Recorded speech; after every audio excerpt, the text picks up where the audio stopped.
नमस्कार, एक बार फिर से आप सभी का बहुत-बहुत स्वागत है हमारे यूट्यूब चैनल पे। आज फिर से मैं आप सभी के लिए क्लास 12 सोशियोलॉजी और ये बुक नंबर 2 है। बुक नंबर 1 हमारा ऑलरेडी कंप्लीट हो चुका है और बुक नंबर 2 में भी ये चैप्टर नंबर 2 है, जिसका नाम है सांस्कृतिक परिवर्तन। इसके भी चैप्टर 1 का वीडियो ऑलरेडी आ चुका है हमारे यूट्यूब चैनल पे। यदि आपने चैप्टर 1 के वीडियोज़ को नहीं देखा, तो ज़रूर देखें।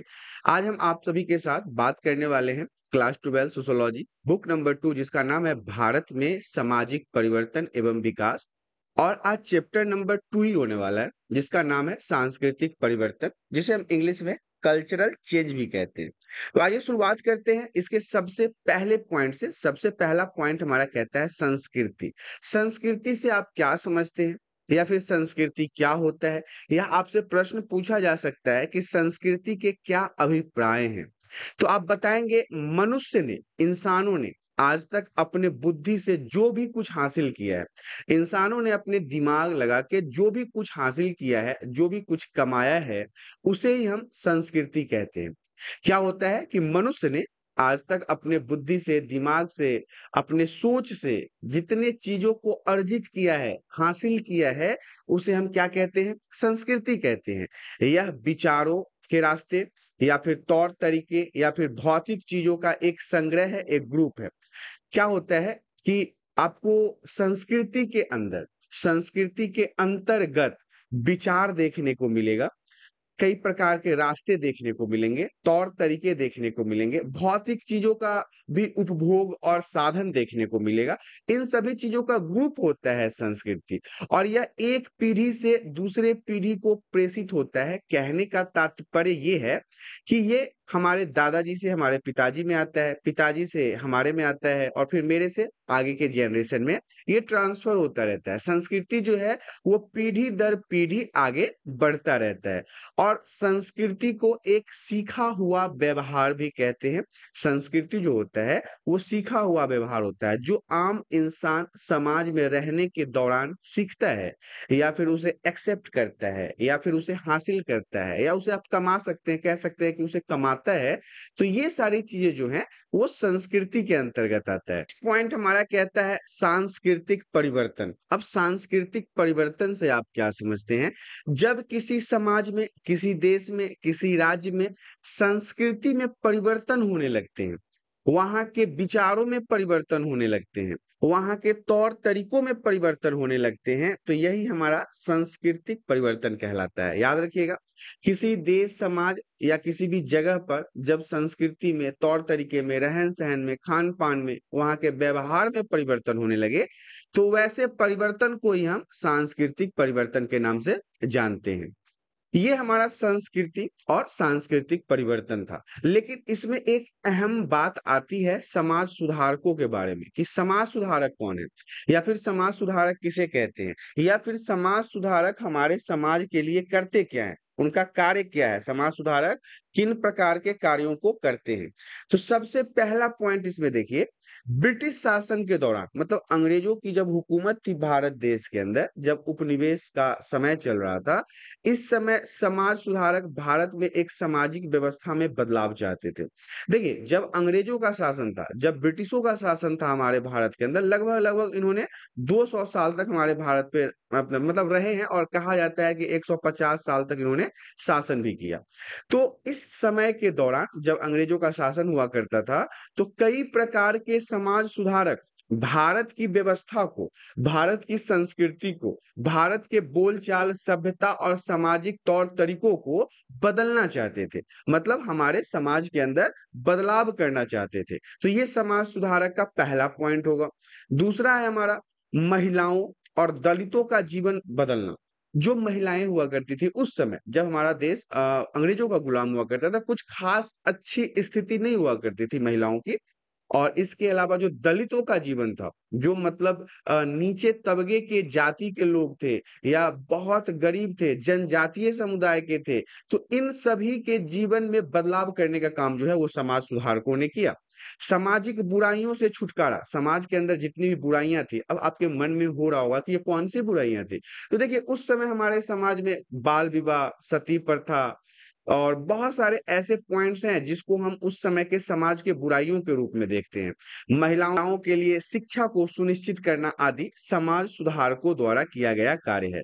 इसके अलावा नेक्स्ट पॉइंट हमारा कहता है, समाज सुधारक जो थे वो ब्रिटिश शासन के दौरान मतलब आए थे। मतलब कि आप कह सकते हैं कि जब अंग्रेजों का शासन था हमारे भारत के अंदर, उसी समय समाज सुधारक आ गए। ये ऐसा नहीं है कि मुगल शासक के दौरान, क्योंकि मुगल शासक के दौरान हमारे समाज में किसी भी प्रकार का सुधार नहीं हुआ था और उस समय भारत में आने का कोई खास ठोस रीजन भी नहीं था समाज सुधारकों का, क्योंकि अंग्रेजों ने सामाजिक व्यवस्था को बदलने, आकार देने की कोशिश की थी। अंग्रेजों ने क्या किया था, औपनिवेशिक काल के अंतर्गत इन्होंने हमारे भारत के सामाजिक व्यवस्था को बदलने की कोशिश किया, सांस्कृतिक व्यवस्था को बदलने का कोशिश किया और कई प्रकार की व्यवस्थाओं को बदलने का कोशिश किया। किसने? अंग्रेजों ने। तो इसी कारण से इसी समय में हमारे भारत के अंदर कई प्रकार के समाज सुधारक आए जो भारतीय समाज, संस्कृति, रहन सहन, खान पान, शिक्षा की पद्धति में बदलाव करना चाहते थे। तो ये हमारा समाज सुधारक के बारे में था।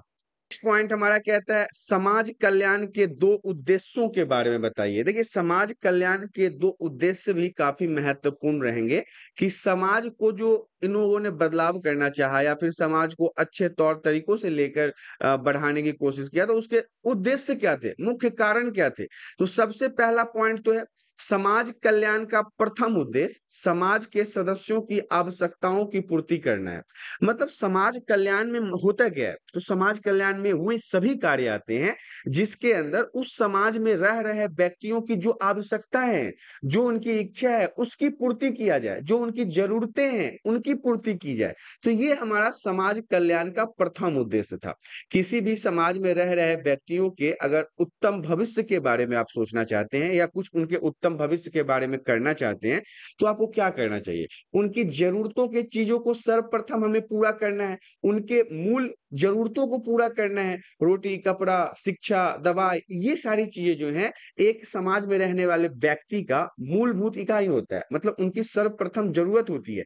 तो इसे पूरा करना समाज कल्याण का प्रथम उद्देश्य माना जाता है।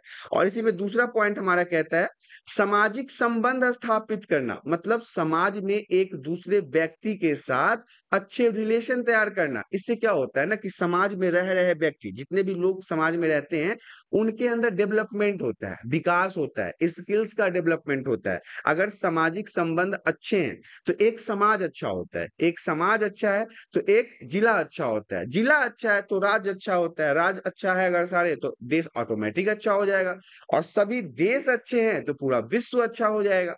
तो यही कहा गया है कि सामाजिक संबंध स्थापित करने से समाज में रह रहे लोगों को अपनी क्षमताओं का विकास करने में सहायता प्राप्त होता है, वो सक्षम हो पाते हैं अपने स्किल्स को डेवलपमेंट करने में। पॉइंट हमारा इसी में कहता है, 19वीं और 20वीं शताब्दी के प्रारंभ में समाज सुधार आंदोलन। अभी तक हमने यहाँ पे आपके साथ बात किया है, उसमें हमने बात किया है संस्कृति के बारे में, और ये जितनी भी चीजें हम यहाँ पे पढ़ रहे हैं ना, ये ज्यादातर हम इसमें भारत के बारे में पढ़ेंगे। याद रखिएगा, हम अभी फिलहाल अपने भारत देश के संस्कृति, सांस्कृतिक परिवर्तन, या फिर हमारे यहाँ किस प्रकार से अंग्रेजों का शासन रहा है, समाज सुधारकों ने क्या किया है, इनका उद्देश्य क्या था, समाज कल्याण का प्रमुख उद्देश्य क्या है, ये सभी बातों को हमने यहाँ पे देख लिया। लेकिन अब हम बात करेंगे 19वीं और 20वीं शताब्दी के प्रारंभ में समाज सुधार आंदोलन। ये चैप्टर को मैं आपको बता दूं, ये चैप्टर जो है हमारा सांस्कृतिक परिवर्तन। तो चैप्टर का नाम जो है ये, इसमें हमें इन्हीं सब चीजों को पढ़ना है कि अंग्रेजों के शासन के दौरान जब ब्रिटिशों का हुकूमत हुआ करता था भारत के ऊपर, उस समय किस किस प्रकार के परिवर्तन को देखा गया, या फिर कौन कौन से कल्चरल चेंज जो हैं वो हमारे भारत की सभ्यता, संस्कृति और समाज में किया गया है। तो 19वीं और 20वीं शताब्दी की अगर हम बात करें तो आपको पता है ये औपनिवेशिक काल हुआ करता था, जब हमारे भारत के ऊपर अंग्रेजों का शासन हुआ करता था। तो इस समय जो समाज सुधार आंदोलन हुए हैं उनके बारे में एक बार बात कर लेते हैं। समाज सुधार आंदोलन उन चुनौतियों के जवाब थे जिन्हें भारत के लोग अनुभव कर रहे थे। मतलब भारत के अंदर अंग्रेजों के शासन के दौरान भारत के लोग जो अनुभव कर रहे थे, उसी के खिलाफ इन्होंने आंदोलन किया, समाज को सुधारने का आंदोलन किया। जैसे कि सती प्रथा, बाल विवाह, विधवा पुनर्विवाह, जाति प्रथा। तो ये सारे उस समय के हमारे समाज की बुराइयां थी, जिनको समाप्त करने के लिए और अपने समाज को सुधारने के लिए लोगों ने कई प्रकार के आंदोलन किए। हालांकि मैं यहाँ पे आपको और भी एक बात बताना चाहूंगा कि अंग्रेजों का भी साथ था इसमें। हम ये नहीं कह सकते हैं कि अंग्रेजों ने सिर्फ और सिर्फ हमारे भारत देश के साथ बुराई किया है, ऐसा नहीं कह सकते। हाँ, ऐसा कहने को हम कह सकते हैं जब हमारे देश के अंदर इस्लाम का हुकूमत हुआ करता था। लेकिन अंग्रेजों ने बहुत सारे काम अच्छे भी किए हैं। मैंने उसमें से कुछ कार्यों को आपको इससे पहले के चैप्टर में भी बताया है। आज जो हम सड़क पे बाएं तरफ चलते हैं, आपने देखा होगा कि हमारे यहाँ भारत देश में सड़क के बाएं तरफ चलने का रीति रिवाज है, नियम है, तो ये भी अंग्रेजों का ही देन है। इसके अलावा स्कूल के अंदर ड्रेस कोड, टाई, शूज, ये सारे भी अंग्रेजों के देन है। साथ ही साथ उस समय जो हमारे समाज में बुराइयां चल रही थी, सती प्रथा, बाल विवाह, विधवा पुनर्विवाह, जाति प्रथा, ये सब भी उस समय के बुराइयों के रूप में ही जाना जाता है। हालांकि राजा राम मोहन राय ने सती प्रथा का विरोध किया और बहुत सारे ऐसे भारतीय थे जिन्होंने इस प्रकार के गलत प्रथाओं का विरोध किया, लेकिन इसमें अंग्रेजों ने भी इनका साथ दिया। अंग्रेजों ने भी सती प्रथा को बंद करवाने में मदद किया, अंग्रेजों ने भी बाल विवाह को बंद करवाने में मदद किया। साथ ही साथ रेलवे, डाक प्रणाली, ये सब भी तो अंग्रेजों का ही देन है ना, जिसका उपयोग आज भारतवासी के लिए कितना सफल है, मतलब कि बहुत उपयोगी है। आज रेलवे जो है वो भारत का एक प्रमुख यातायात साधन है। जब एक राज्य से दूसरे राज्य में जाने के लिए सबसे ज्यादा उपयोग होने वाला साधन जो है वो रेलवे ही तो है, और ये देन किसका है? अंग्रेजों का दिया हुआ है। डाक प्रणाली, चिट्ठी हो गया या फिर कोई वस्तु हो गया, वो एक जगह से दूसरे जगह तक पहुंचाने में डाक प्रणाली कितना उपयोगी होता है, ये भी कहीं ना कहीं अंग्रेजों का ही देन है। नेक्स्ट पॉइंट हमारा कहता है समाज शास्त्री सतीश सबरवाल द्वारा औपनिवेशिक भारत में आधुनिक परिवर्तनों को बताए गए पहलू। देखिए, समाज शास्त्री जो थे सतीश सबरवाल, इन्होंने अंग्रेजों के शासन के दौरान जो भारत में परिवर्तन हुए, उन परिवर्तनों के बारे में बताया है। याद रखिएगा, ये भी एक वीवीआई पॉइंट रहेगा, आपसे प्रश्न पूछा जा सकता है कि आप हमें ये बताएं कि अंग्रेजों के शासन के दौरान या फिर औपनिवेशिक शासन के दौरान, भारत के ऊपर जब औपनिवेशिक शासन चल रहा था, उस समय भारत में जो आधुनिक परिवर्तन हुआ उसके कुछ पॉइंट्स बताएं, कुछ मुद्दे बताएं, या फिर इसको विस्तार से बताएं। तो आपको ये वीवीआई लेना है, वेरी वेरी इंपॉर्टेंट टॉपिक रहेगा सोशोलॉजी के लिए और बोर्ड के एग्जाम के लिए तो बहुत महत्वपूर्ण है। तो यहाँ पे सबसे पहला परिवर्तन तो इन्होंने बताया है संचार माध्यम। किसने? सतीश सबरवाल ने। कब? औपनिवेशिक शासन काल के दौरान। कहाँ हुआ था? भारत के अंदर हुआ था। ये सारे चेंजेज में जो सबसे पहला चेंजेज है वो है संचार माध्यम। तो प्रेस, माइक्रोफोन, जहाज, रेलवे आदि, इन सभी चीजों में परिवर्तन समाजशास्त्री सतीश सबरवाल ने बताया है कि औपनिवेशिक भारत के समय में ही हुआ था। वस्तुओं के आवागमन में नवीन विचारों को गति प्रदान करने में सहायता प्रदान किया। वस्तुओं को एक जगह से दूसरे जगह तक ले जाने में, आपको पता है जहाज कितना महत्वपूर्ण था, रेलवे कितना महत्वपूर्ण था, चीजों को, संवाद को एक जगह से दूसरे जगह पहुंचाने में माइक्रोफोन कितना महत्वपूर्ण था, खबरों को एक जगह से दूसरे जगह तक पहुंचाने में या समाज के सभी लोगों के पास खबर पहुंचाने में प्रेस कितना महत्वपूर्ण था। तो ये सारी चीजें जो थी, ये तीव्र गति प्रदान करने में सहायता प्रदान किया, इसीलिए इसे हम संचार माध्यम के अंतर्गत रखते हैं। वहीं दूसरा पॉइंट हमारा कहता है संगठनों के स्वरूप। अब संगठनों के स्वरूप का क्या अर्थ है? बंगाल में एक संगठन का निर्माण हुआ था ब्रह्म समाज का, आपने इसे पढ़ा होगा, जरूर पढ़ा होगा, हमारे सिलेबस में कई सारे क्लास में इसे पढ़ना है। तो देखिए, संगठनों के स्वरूप में बंगाल में ब्रह्म समाज का निर्माण हुआ, पंजाब में आर्य समाज की स्थापना हुई, मुस्लिम महिलाओं की राष्ट्र स्तरीय संस्था अंजुमन ए ख्वातीन ए इस्लाम की भी स्थापना हुई। तो यहाँ पे आपने देखा तीन प्रकार के संगठनों का निर्माण हुआ इसी औपनिवेशिक भारत के अंदर ही। जब भारत अंग्रेजों का गुलाम हुआ करता था, उसी समय बंगाल में ब्रह्म समाज की स्थापना हुई, पंजाब में आर्य समाज की स्थापना हुई, मुस्लिम महिलाओं की राष्ट्र स्तरीय संस्था, मतलब पूरे देश के लिए एक संस्था का निर्माण हुआ। किसके लिए? मुस्लिम महिलाओं के लिए, जिसका नाम था अंजुमन ए ख्वातीन ए इस्लाम। तो ये सारी जो चीजें हैं वो आपको देखने को मिल रहा है जो सतीश सबरवाल ने बताया है। पहला तो संचार माध्यम, दूसरा संगठनों का स्वरूप। अब हम इसमें तीसरे संगठन की बात कर लेते हैं, जिसमें है विचार की प्रकृति, स्वतंत्रता, तथा उदारवाद के लिए नए विचार। अपने भारत देश की स्वतंत्रता के लिए भी यहीं से विचार उत्पन्न हुआ था। अंग्रेजों के औपनिवेशिक कार्य के समय में ही हुआ था। परिवार की संरचना की अगर हम बात कर ले कि परिवार की संरचना कैसे होगी, बनावट कैसा होगा, विवाह संबंधी नियम कैसे होंगे, संस्कृति में स्वचेतन के विचार कैसे होंगे, शिक्षा का मूल्य कैसा होगा, तो ये सारे पॉइंट्स आपको यहाँ पे सतीश सबरवाल के औपनिवेशिक भारत के अंदर ही जो परिवर्तन हुआ था उसी में जानना है। विचारों की प्रकृति में बदलाव भी इसी दौरान हुआ था। पॉइंट हमारा कहता है सामाजिक कुरीति के खिलाफ आवाज उठाने वाले समाज सुधारक। सामाजिक कुरीति कहने का मतलब है कि उस समय औपनिवेशिक शासन काल के दौरान हमारे भारत में जिस प्रकार की समाज की कुरीतियां थी, जो अच्छी चीजें नहीं थी समाज के लिए, जो समाज के लिए कहीं ना कहीं घातक सिद्ध होती थी। अब आप ही बताओ कि सती प्रथा क्या किसी समाज के लिए सही हो सकता है? क्या विधवा विवाह को अगर समर्थन न किया जाए तो ये सही हो सकता है? क्या जाति भेदभाव सही हो सकता है? क्या सती प्रथा का विरोध नहीं करना चाहिए? तो ये सब कहीं ना कहीं हमारे समाज में उस समय कुरीतियां थी, जो अच्छी चीजें नहीं थी। समाज को कहीं ना कहीं ये मतलब कि इज्जत को कम कर रहा था। तो इसी में हम बात करेंगे सामाजिक कुरीति के खिलाफ आवाज उठाने वाले कुछ प्रमुख समाज सुधारक के बारे में। तो देखिए यहाँ पे आपको जानना है राजा राम मोहन राय के बारे में। राजा राम मोहन राय ने सती प्रथा के विरोध में आवाज उठाया था। सती प्रथा को खत्म करने के लिए राजा राम मोहन राय ने आवाज उठाया था, क्योंकि इनके खुद की भाभी को ही सती कर दिया गया था। हालांकि सती प्रथा को लेके मैंने एक प्रॉपर वीडियो बना रखा है। आप यदि सती प्रथा के बारे में और विस्तार से जानना चाहते हैं, कैसा था, कैसे इसमें काम होते थे, कैसे महिलाओं को सती किया जाता था और कब इसको समाप्त किया गया और किन किन लोगों ने मिलकर समाप्त किया है, तो आप उस प्रॉपर वीडियो को देख सकते हैं। आपके लिए काफी महत्वपूर्ण साबित होगा। ये तो पहला पॉइंट था कि राजा राम मोहन राय ने सती प्रथा के विरोध में आवाज उठाया।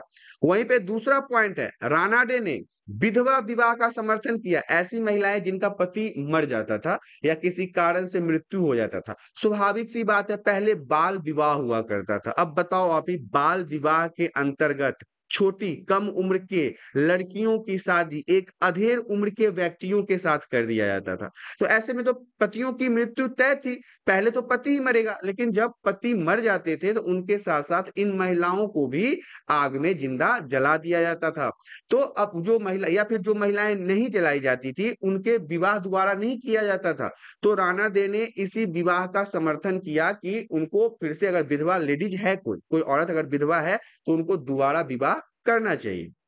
तीसरा पॉइंट हमारा कहता है सर सैयद अहमद खान ने स्वतंत्र अन्वेषण की बात कही, स्वतंत्रता की बात की थी। वहीं पे अगर हम ज्योतिबा फूले की बात करें तो इन्होंने जाति के अंदर हो रहे भेदभाव और महिला शिक्षा को लेके अपनी आवाज को बुलंद किया। महिलाओं को, लड़कियों को पढ़ाने के लिए अपने आवाज को बुलंद किया। साथ ही साथ जो जाति के अंदर जो भेदभाव था, ऊंच जाति, नीच जाति, बड़े जाति, छोटे जाति, इनके अंदर भी ज्योतिबा फूले ने इनकी समस्याओं को समाप्त करने के लिए आवाज उठाया था। पॉइंट हमारा कहता है जहां आरा शाह नवाज। तो जहां आरा शाह नवाज ने बहु विवाह प्रथा के खिलाफ आवाज उठाया। मतलब जब एक महिला या फिर एक पुरुष एक से अधिक विवाह करने लगते हैं, जब एक पुरुष कई महिलाओं के साथ विवाह कर लेता है या फिर एक महिला कई पुरुषों के साथ विवाह कर लेता है, इसे हम बहु विवाह कहते हैं। तो जहां आरा शाह निवास ने इस प्रकार के संस्कृति को या रीति रिवाज को समाप्त करने के लिए आवाज उठाया। साथ ही साथ ब्रह्म समाज जो है वो सती प्रथा का विरोध किया था। याद रखिएगा, ये जितने भी पॉइंट्स हैं ये उस समय औपनिवेशिक शासन के दौरान समाज के अंदर कुरीतियां थी, जिसके समाप्त करने के लिए कुछ समाज सुधारकों ने आवाज उठाया था और उन समाज सुधारकों का नाम इस प्रकार से था। पॉइंट हमारा कहता है हमारे समाज में सती प्रथा क्यों प्रचलित थी। हमारे भारत के अंदर आपको पता है, मैंने शुरुआत में ही बताया है कि बहुत सारी ऐसी कुरीतियां थी जो समाज के लिए सही नहीं था, समाज के लिए एक प्रकार का मतलब बेकार सी चीजें थी। मैंने ये भी तो आपको बताया ना कि सती प्रथा कैसे किसी समाज के लिए अच्छा हो सकता है। तो अब यहाँ पे मुद्दा ये आता है, तो आखिर क्यों उस समय भी तो लोग मतलब अच्छे थे, लोगों की सोच अच्छी थी, लोग इस संस्कृति को समाप्त करना चाहते थे या फिर समाप्त करने की कोशिश नहीं किया उन्होंने। तो देखिए हमारे समाज में सती प्रथा क्यों प्रचलित थी इसके बारे में जान लीजिए।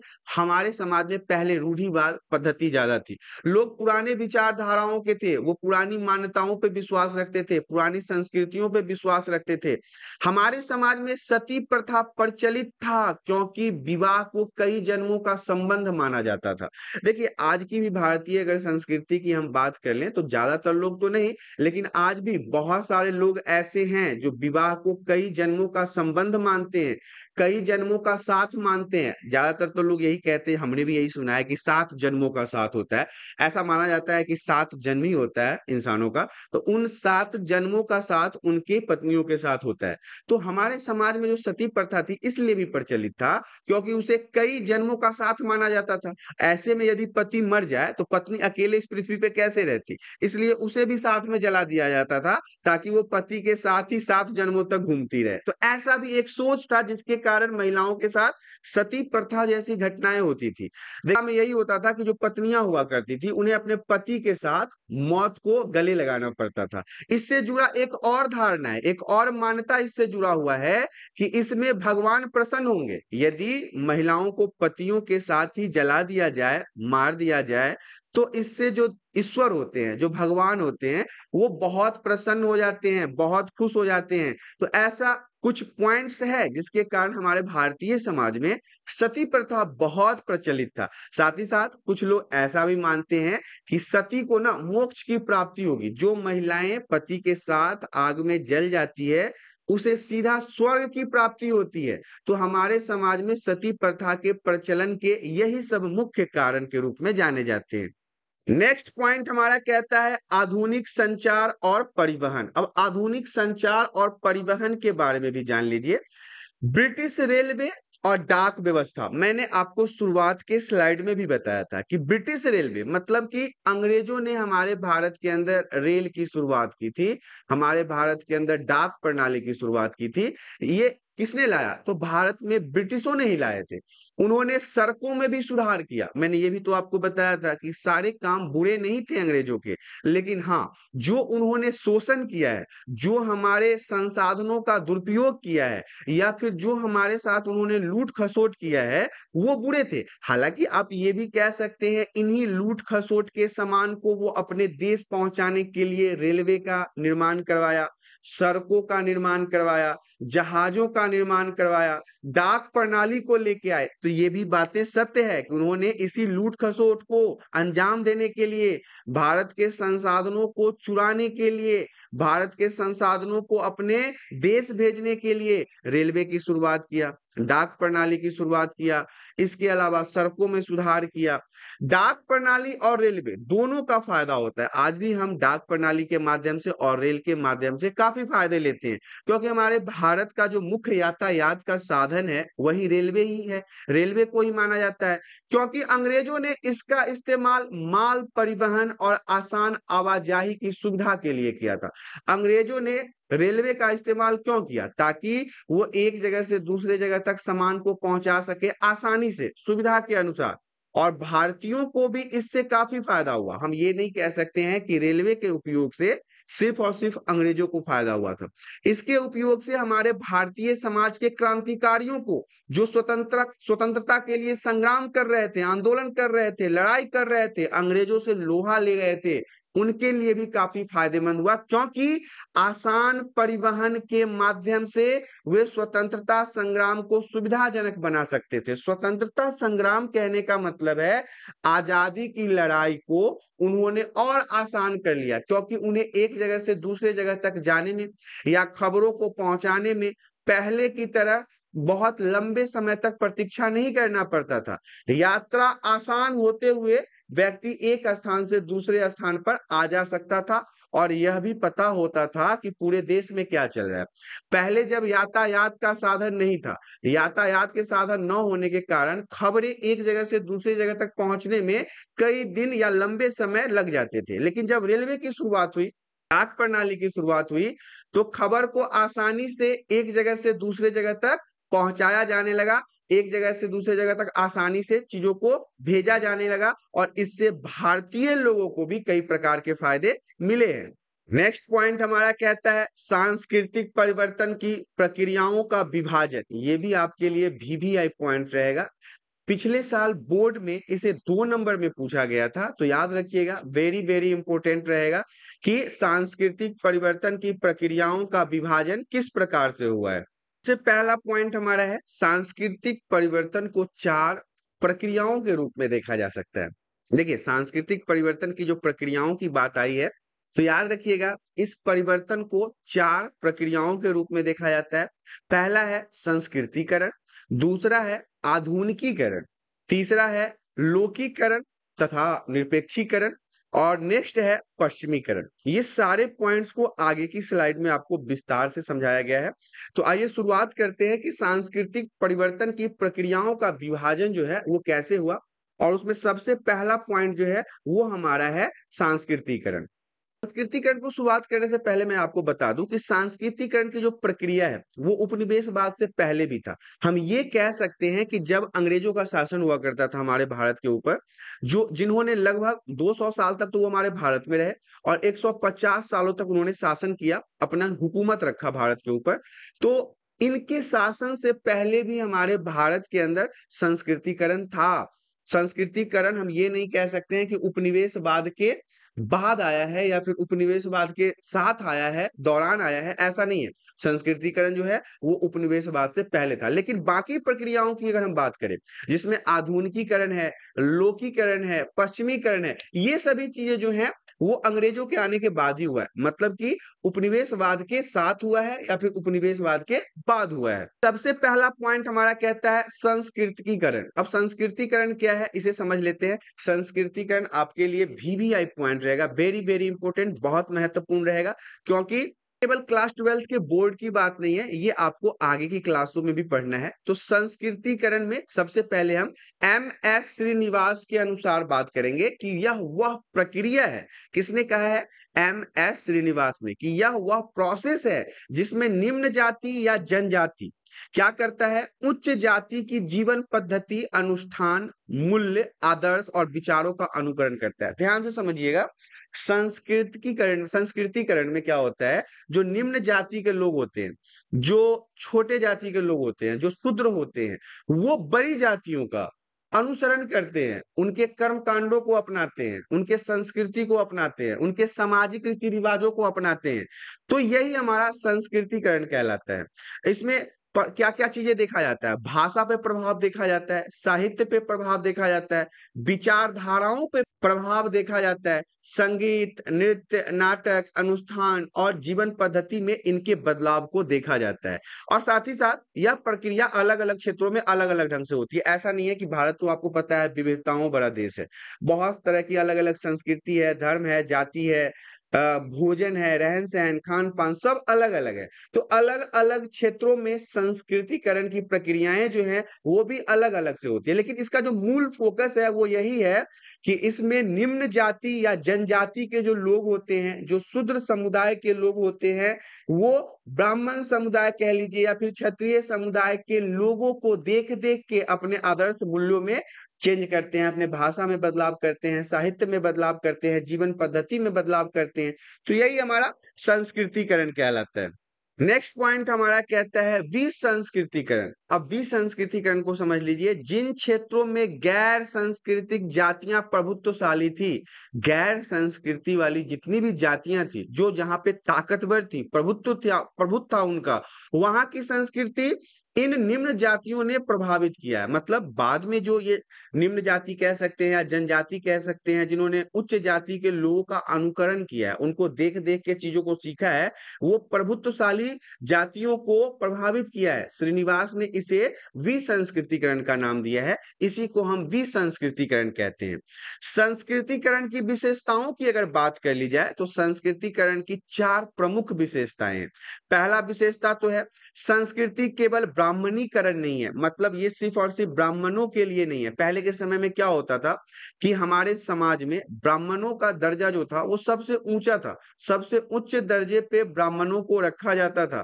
तो कहा गया है कि संस्कृति जो है वो केवल ब्राह्मणीकरण नहीं है, ब्राह्मणों के लिए नहीं है।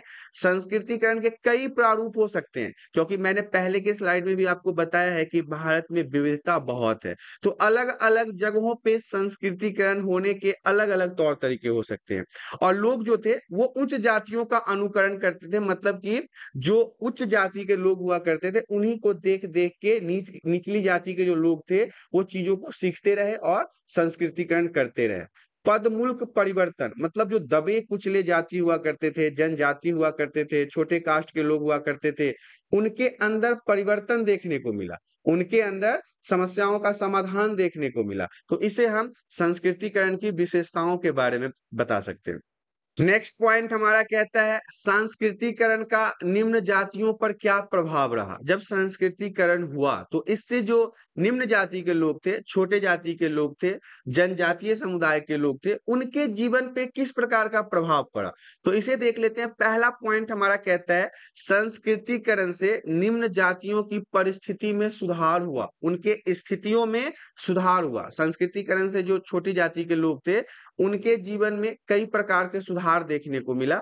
दूसरा पॉइंट हमारा कहता है संस्कृतिकरण से निम्न जाति में गतिशीलता बढ़ी। गतिशीलता मतलब जो पहले बहुत नीचे थे, बहुत दबे हुए थे, वो भी अब ऊपर की तरफ आने लगे, अग्रसर होने लगे, अपना विकास करने लगे। इसी कारण से इसमें हम कह सकते हैं कि सांस्कृतिकरण से ही निम्न जाति की गतिशीलता में विकास हुआ है। नेक्स्ट पॉइंट हमारा कहता है सांस्कृतिकरण से निम्न जातियों की व्यवसाय की स्थिति में भी परिवर्तन आया।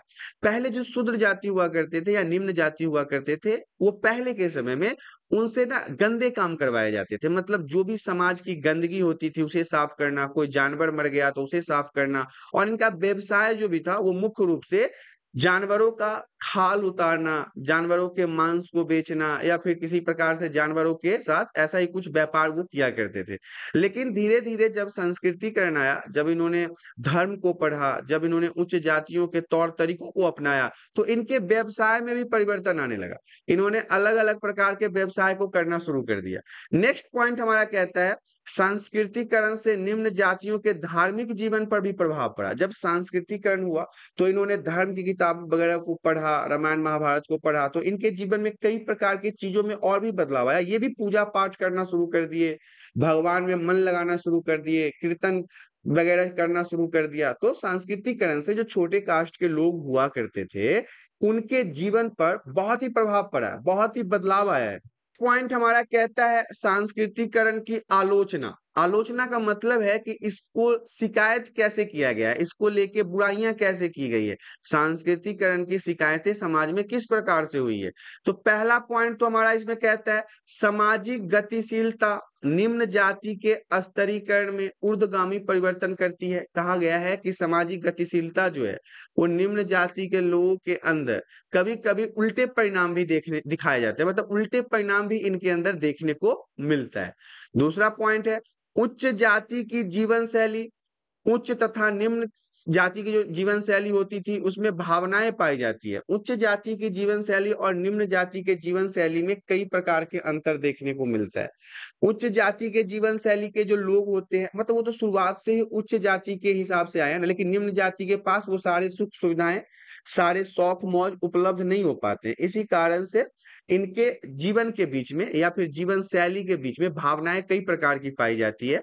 नेक्स्ट पॉइंट हमारा कहता है उच्च जाति की जीवन शैली का अनुकरण वांछनीय तथा प्राकृतिक है। अब ये तो है कि कोई भी व्यक्ति किसी को भी देख के अपने जीवन को सुधार सकता है, अपने जीवन में बदलाव कर सकता है, अपने जीवन को बेहतर कर सकता है, तो ये वांछनीय है, जायज है, प्राकृतिक है। इसके अलावा समानता और अपवर्जन पर आधारित है। ये अवधारणा जो है वो असमानता के ऊपर आधारित है। असमानता कहने का मतलब है समाज में कई जाति, समुदाय, धर्म, लिंग, संस्कृति के लोग रहते हैं, तो इसमें कहीं ना कहीं असमानता उत्पन्न होती है। साथ ही साथ निम्न जाति के प्रति भेदभाव एक विशेषाधिकार है। देखिए निम्न जाति के प्रति अगर विशेषाधिकार की बात कर ले तो ये आज से नहीं आता होता आ रहा है, ये हजारों साल पहले से होता आ रहा है। हमारे हिंदू समाज की संस्कृति में आपने देखा है कि शूद्र जातियों लड़कियों को हमेशा से दबा कुचला निचले स्तर पर ही रखा जाता रहा है। तो ये अभी कोई नया चला हुआ मतलब कि आप कह सकते हैं कि अधिकार नहीं है या फिर कोई नया चला हुआ एजेंडा नहीं है।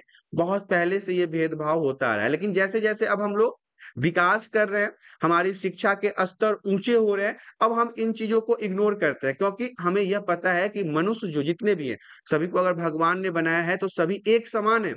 किसी के साथ कोई भेदभाव नहीं होना चाहिए, कोई भी अस्पृश्यता जैसी समस्याएँ नहीं होनी चाहिए, कोई छुआ-छूत नहीं होना चाहिए। नेक्स्ट पॉइंट हमारा कहता है इसमें दलित समाज के मूलभूत पक्षों को पिछड़ा माना जाता है। दलित समाज जो होते हैं, जो मैंने आपको बताया है शूद्र होते हैं या फिर जनजातीय समुदाय होते हैं, उनके पक्षों को हमेशा पीछे पिछड़ा ही माना जाता है, उनको पिछड़ी जाति में भी रखा जाता है। साथ ही साथ लड़कियों के साथ असमानता का व्यवहार होता है, लड़कियों के साथ समानता नहीं दिया जाता है, उन्हें निचले स्तर पर धकेल दिया जाता है, उन्हें सही तरीके से शिक्षा प्रदान नहीं होता, उन्हें सही तरीके से समाज में चलने के तौर तरीके प्रदान नहीं होते हैं। तो ये संस्कृतिकरण की आलोचना के लिए प्रमुख पॉइंट्स थे। अब हम बात करेंगे पश्चिमीकरण के बारे में। पश्चिमीकरण क्या है? ये भी आपके लिए वीवीआई पॉइंट रहेगा। पश्चिमीकरण वेरी वेरी इंपॉर्टेंट। ब्रिटिश शासन के 150 वर्षों में मैंने आपको शुरुआत में ही बताया था 200 सालों तक तो लगभग-लगभग अंग्रेज हमारे भारत देश में रहे। लेकिन 150 सालों तक उन्होंने पूर्ण रूप से हमारे भारत के ऊपर शासन किया है। तो 150 वर्षों में प्रौद्योगिकी, संस्था, विचारधारा, मूल्य परिवर्तनों को पश्चिमीकरण का नाम दिया गया। देखिए 150 साल के दौरान हमारे यहाँ जो मशीनों को या उद्योग को लेके या फिर किसी भी टेक्नोलॉजी को लेके जो बदलाव हुआ है या फिर जो संस्थाओं का निर्माण हुआ है या फिर जो विचारधाराओं का बदलाव हुआ है, ये मूल्य परिवर्तनों का बदलाव हुआ है, इसे हम पश्चिमीकरण कहते हैं। जीवन शैली एक चिंतन के अलावा भारतीय कला तथा साहित्य पर भी पश्चिमी संस्कृति का असर पड़ा है। जीवन शैली एवं चिंतन की अगर बात कर लें तो भारत देखिए हम भारत जो है वो 1947 में अंग्रेजों के गुलामी से आजाद तो हो गए थे, लेकिन उनकी संस्कृति, उनकी सोच, उनकी पश्चिमीकरण का गुलाम आज भी हमारा भारत देश है। देखिए ऐसे लोग बहुत कम ही थे जो पश्चिमी जीवन शैली को अपना चुके थे। इसके अलावा अन्य पश्चिमी सांस्कृतिक तत्व जैसे नए उपकरण का प्रयोग, पोशाक का प्रयोग, खाद्य पदार्थ का प्रयोग, आम लोगों की आदतों और तौर तरीकों में परिवर्तन आदि थे। पश्चिमीकरण का मतलब क्या था कि हम पश्चिमी देशों को देख के उनके भोजन को अपनाना शुरू कर दिए, उनके कपड़ों को अपनाना शुरू कर दिए, उनकी भाषा, संस्कृति, सामाजिक परिस्थितियों को अपनाना शुरू कर दिए। ये सारी चीजें जो है वो पश्चिमीकरण के अंदर आता है। आज भी भारत के अंदर आपको सड़कों के अंदर स्ट्रीट फूड्स बहुत ही आसानी से मिल जाते हैं। ये सब कहीं न कहीं पश्चिमीकरण के कारण ही है। हर स्कूल में अपना ड्रेस कोड होता है, टाई होता है, जूता होता है, ये सब भी पश्चिमी सभ्यता का देन है। आज भारत में अपनी मातृभाषा हिंदी को छोड़ के ज़्यादातर लोग इंग्लिश में पढ़ना पसंद करते हैं, इंग्लिश में बोलना पसंद करते हैं। ये उनके स्टैंडर्ड को बढ़ा देता है। अगर आपको इंग्लिश बोलने आती है तो आप बहुत ही समाज में अच्छे लोगों में से गिनती होने लगती है। भले ही आपको और किसी चीज़ का ज्ञान हो ना हो, आपको अपने भारत देश की भाषा हिंदी का ज्ञान हो ना हो, यदि आपको इंग्लिश आती है तो आप समाज में बड़े ही जाने पहचाने हस्ती बन जाओगे। तो यही है कि हमारे ये सारी चीजें जो है वो पश्चिमीकरण का ही देन है। आज भारत में टेलीविजन, फ्रिज, सोफा सेट, खाने की मेज आदि आम बात हो गई है। बहुत ही आसानी से आपको हर एक घर में मिल जाएगा। हर एक घर में आपको fridge, cooler, TV, washing machine, dining table, ये सारी चीजें उपलब्ध होती है। ये सब हमारे भारत का हिस्सा नहीं था। हमारे भारत के लोग टेबल पे बैठ के नहीं खाते थे, जमीन पे बैठ के खाते थे। लेकिन ये सब पश्चिमीकरण के कारण भारत का एक हिस्सा बन गया। इन्हीं सारे पॉइंट्सों को हम पश्चिमीकरण के नाम से जानते हैं। बात करेंगे पश्चिमीकरण की विशेषताएं क्या-क्या है, क्या-क्या विशेषताओं के कारण पश्चिमीकरण को जाना जाता है। तो देखिए इनमें से कुछ पॉइंट्सों को हम देख लेते हैं पश्चिमीकरण की विशेषताओं के रूप में। पश्चिमीकरण आधुनिकीकरण से भिन्न है। एक बात तो याद रखिएगा कि अगर आपसे पश्चिमीकरण और आधुनिकीकरण पूछा जाए तो ये दोनों एक दूसरे से भिन्न है, एक दूसरे से अलग-अलग हैं। पश्चिमीकरण अलग है, आधुनिकीकरण अलग है। पश्चिमीकरण में हम पश्चिम के देशों के तौर तरीकों को अपनाते हैं, उनके संस्कृति को अपनाते हैं, उनके सामाजिक परिस्थितियों को अपनाते हैं। आधुनिकीकरण का मतलब है कि नए-नए टेक्नोलॉजी, नए-नए विचारधारा, नए-नए सामाजिक समृद्धि को अपनाना। दूसरा पॉइंट हमारा कहता है ब्रिटिश संस्कृति का भारतीय समाज पर प्रभाव। हमने आपको पहले भी बताया है, भारत हमारा ब्रिटिशों से तो 1947 में ही आजाद हो गया, लेकिन हम इनकी संस्कृति के गुलाम आज भी हैं। आज भी आपको ब्रिटिश का जो संस्कृति था, सभ्यता था, वो भारत के अंदर देखने को मिलेगा। जींस का पहनना, अपने भारत के अंदर शॉर्ट्स कपड़े पहनने और भी बहुत सारी ऐसी चीजें हैं, खान-पान में पिज़्ज़ा, बर्गर, मोमोस, ये सारी चीजें। इसके अलावा इंग्लिश की बोलचाल, ये सब किसका देन है? ये सब उन्हीं की संस्कृति के कारण तो आज भारत पर इसका प्रभाव देखने को मिलता है। नेक्स्ट पॉइंट इसी में हमारा कहता है स्वतंत्रता के बाद भी जारी पश्चिमीकरण, जो अभी मैंने आपको बताया है। स्वतंत्रता तो मिल गया भारत देश को, लेकिन पश्चिमीकरण और उनकी संस्कृति, सभ्यता और सामाजिक स्थिति आज भी भारत के लोगों के ऊपर हावी है। पश्चिमीकरण एक जटिल प्रक्रिया है। तो ये सारे पॉइंट्स जो थे वो आपको पढ़ने थे पश्चिमीकरण की विशेषता के बारे में। नेक्स्ट पॉइंट हमारा कहता है पश्चिमीकरण का भारतीय समाज पर पड़े प्रभाव। अब पश्चिमीकरण का भारत के समाज पे कौन-कौन से प्रभाव पड़े हैं? तो पश्चिमीकरण का प्रभाव जो है वो भारत के अंदर परिवारों के ऊपर हुआ है। परिवार पर प्रभाव पड़ा है, विवाह पे प्रभाव पड़ा है, नातेदारी पर प्रभाव पड़ा है, जाति प्रथा पर इसका प्रभाव देखने को मिला है, अस्पृश्यता पर इसका प्रभाव देखने को मिला है, धार्मिक जीवन पर इसका प्रभाव देखने को मिला है। आज परिवार जो है पहले जहाँ पे हमारे भारत देश में संयुक्त फैमिली हुआ करती थी, संयुक्त परिवार होता था।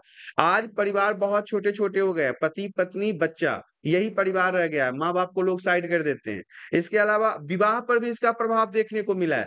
कहाँ पहले हमारे भारत के देश के अंदर अरेंज मैरेज हुआ करता था, माता-पिता की इच्छा के अनुसार पति-पत्नी बना करते थे। आज तो आप देखते हो कि लव मैरेज इतना ज़्यादा ट्रेंड में है, वो भी बड़े खतरनाक तरीके का लव मैरेज हो रहा है आजकल। तो विवाह पर भी ये सब पश्चिमीकरण का ही तो प्रभाव है। नातेदारी पर भी प्रभाव पड़ा है, रिश्ते पे। इसके अलावा जाति के ऊपर, जातियों के अंदर भी इसका काफ़ी प्रभाव देखने को मिला है। साथ ही साथ अस्पृश्यता, छुआ-छूत के ऊपर प्रभाव देखने को मिला। कुछ प्रभाव इसके अच्छे भी हैं और कुछ प्रभाव इसके बुरे भी हैं। धार्मिक जीवन पे प्रभाव पड़ा है। आजकल के बच्चे पूजा-पाठ करने से दूर भागते हैं, पूजा-पाठ करना नहीं चाहते हैं, उनको अपने धर्म में विश्वास नहीं है। उनको आजकल बहुत ही मॉडर्न बनना है, मतलब भगवान में विश्वास ही नहीं करना है, मतलब उनकी शक्ति में विश्वास ही नहीं करना है। तो धर्म के अंदर भी ये सारी चीज़ें आपको देखने को मिलेगा। नेक्स्ट पॉइंट हमारा कहता है आधुनिकीकरण से आप क्या समझते हैं? आधुनिकीकरण किसे कहते हैं? प्रारंभ में आधुनिकीकरण का आशय प्रौद्योगिकी और उत्पादन प्रक्रियाओं में होने वाले सुधार से था। मैंने आपको बताया है कि पश्चिम की सभ्यताओं को अपनाकर ये नहीं कह सकते हैं कि हम आधुनिक हो गए हैं। तो यहाँ पे आपको ध्यान से देखना है कि प्रारंभ में शुरुआत में जो आधुनिकीकरण था, इसका उद्देश्य और आशय यही था कि प्रौद्योगिकी में बदलाव, उत्पादन में बदलाव, मतलब मशीनों का अधिक से अधिक उपयोग होना, उत्पादन अधिक से अधिक करना, यही सब उस समय आधुनिकीकरण कहलाता था। परंतु आधुनिक विचारों के अनुसार, देखिए अभी के समय में जो विचार हैं उनके अनुसार संकीर्ण स्थानीय दृष्टिकोण कमजोर पड़ जाते हैं। ये सारी चीजें अब कमजोर पड़ जाती है। सार्वभौमिक दृष्टिकोण यानी पूरा विश्व एक कुटुंब है, ये महत्व दिया जाता है आधुनिकीकरण में। आज जैसे कि वैश्वीकरण में क्या होता है, दुनिया के सभी देशों को ऐसा माना जाता है ना कि ये सभी एक ही छत के नीचे हैं। आज दुनिया जो है वैश्वीकरण के कारण पूरे 195 कंट्रीज जो हैं वो एक छत के नीचे आ चुके हैं। ऐसा ही कुछ आधुनिकीकरण है, पूरे दुनिया को कुटुंब की तरह समझा जाता है और इसी बात पे महत्व दिया जाता है। पॉइंट हमारा कहता है धर्मनिरपेक्षता। धर्मनिरपेक्षता से आप क्या समझते हैं?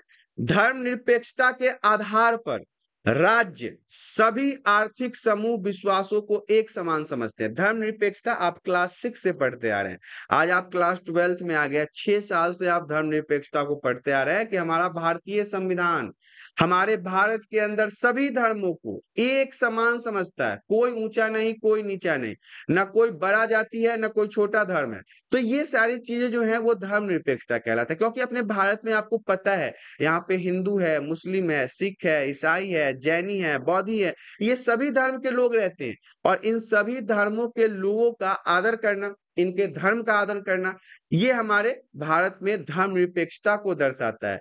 राज्य किसी भी धर्म को लेके भेदभाव नहीं कर सकता, किसी धर्म को लेके वो भेदभाव नहीं कर सकता। राज्य कहने का मतलब है देश। जैसे हम भारत देश की बात कर लेते हैं, तो यहाँ पे किसी धर्म को लेके भेदभाव नहीं किया जा सकता है। साथ ही साथ किसी भी व्यक्ति को किसी विशेष धर्म मानने के लिए बाध्य भी नहीं किया जा सकता है। जबरदस्ती आप किसी को किसी धर्म मानने के लिए मजबूर नहीं कर सकते। अपनी इच्छा के अनुसार, अपनी स्वतंत्रता के अनुसार, अपने मन के अनुसार कोई भी व्यक्ति भारत के अंदर किसी भी धर्म को मान सकता है।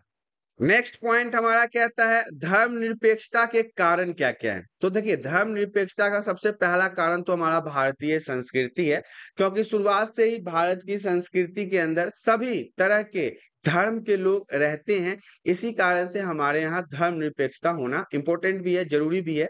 यातायात एवं संचार के कारण भी धर्मनिरपेक्षता है, क्योंकि हमारे भारत देश के अंदर बहुत अलग अलग जाति धर्म के लोग आते रहते हैं।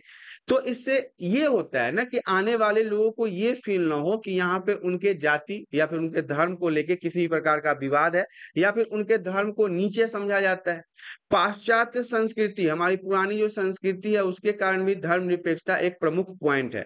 आधुनिक शिक्षा, मॉडर्न एजुकेशन जो है, जो आजकल के समय में बच्चे पढ़ रहे हैं, उनको पता है कि कोई भी धर्म नीचा नहीं है और कोई भी धर्म ऊंचा नहीं है। मानने वालों के लिए उनका धर्म सर्वोपरि होता है। तो ये आधुनिक शिक्षा जो है, ये भी धर्मनिरपेक्षता के कारणों में जाना जाता है। साथ ही साथ नगरीकरण, शहरों का निर्माण या शहरों में बसने की प्रक्रिया जो है, वो लोगों को बहुत मॉडर्न बना देता है, उन्हें अपने संस्कृति से बहुत आगे बढ़ा देता है। शहरों में रहने के बाद लोग अलग अलग विचारधाराओं को अपनाने लगते हैं, खुद के अलग अलग थॉट बनाने लगते हैं, अपने संस्कृति से अलग होने लगते हैं। तो ये सारे पॉइंट्स जो हैं, वो धर्मनिरपेक्षता के कारण के अंतर्गत आते हैं। से आपने देखा NCERT solution class 12 sociology book number 2 था ये, भारत में सामाजिक परिवर्तन एवं विकास, और चैप्टर नंबर 2 है जिसका नाम है सांस्कृतिक परिवर्तन, cultural changes. Very very important था आपके बोर्ड एग्जाम के लिए। तो यहाँ पे सारे वीडियो समाप्त हो चुके हैं, मतलब चैप्टर 2 जो है वो पूर्ण रूप से समाप्त हो चुका है। आशा करता हूँ वीडियो में दी गई जानकारी आप सभी को पसंद आया होगा। जानकारी पसंद आया तो वीडियो को लाइक कर दें, चैनल पे पहली बार आए हैं तो चैनल को सब्सक्राइब कर लें, ताकि इसी प्रकार के एजुकेशनल वीडियो आपको हमेशा प्राप्त होता रहे। आज के लिए इतना ही, धन्यवाद।